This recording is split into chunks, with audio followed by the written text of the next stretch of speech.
ഒരുക്കിയാലോ? അതിനുവേണ്ടി ഇന്നലെ മൗലവി പോയപ്പോ കുറെ ഐറ്റംസ് വാങ്ങിച്ചായിരുന്നു ക്രിസ്മസിന്റെ. ഇന്നലെ എൻ്റെ ആനുവൽ ഡേ ആയിരുന്നു. ആനുവൽ ഡേ കഴിഞ്ഞിട്ടാണ് മൗലവി പോയി ക്രിസ്മസിന്റെ സാധനങ്ങളൊക്കെ വാങ്ങിച്ചത്. ഇവിടെ ക്രിസ്മസ് ട്രീ 2 പീസാക്കി തന്നിട്ടുണ്ട്. അപ്പൊ നമുക്ക് പെട്ടെന്ന് വീഡിയോയിലേക്ക് പോവാം.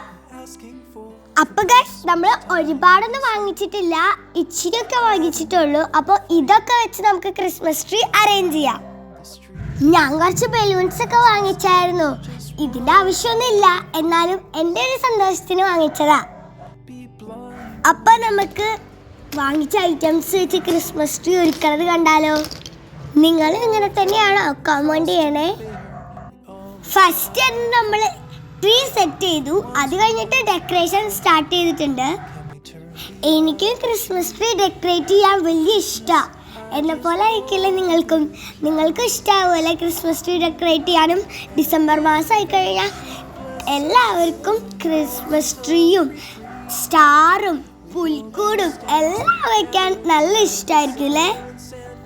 ആരൊക്കെ വീട്ടിൽ പുൽക്കൂട് ഉണ്ടാക്കി, ആരൊക്കെ വീട്ടിൽ ക്രിസ്മസ് ട്രീ വെച്ചു, ഒന്ന് കമന്റ് ചെയ്യണേ. നിങ്ങളെല്ലാവരും വെക്കേഷൻ ആയതുകൊണ്ട് അടിച്ചു വിളിക്കായിരിക്കും അല്ലേ? ഇന്ന് എൻ്റെ വീട്ടിൽ വൈകുന്നേരം എൻ്റെ വലിയച്ഛന്മാരൊക്കെ വരും. ഞാൻ അവരുടെ കൂടെ എൻ്റെ കസിൻ്റെ വീട്ടിൽ പോവേ. അപ്പം നോക്കിക്കേ, എൻ്റെ ക്രിസ്മസ് ട്രീ കണ്ടോ? എൻ്റെ ക്രിസ്മസ് ട്രീ ഇഷ്ടപ്പെട്ടെങ്കിൽ കമന്റ് ചെയ്യണേ. അപ്പോൾ ഇനി ക്രിസ്മസ് കഴിഞ്ഞിട്ട് കാണാവേ. ക്രിസ്മസിൻ്റെ പുതിയൊരു വീഡിയോ ആയിട്ട് ഞാൻ വീണ്ടും വരുന്നതാണ്. എല്ലാവർക്കും bye, love you all, happy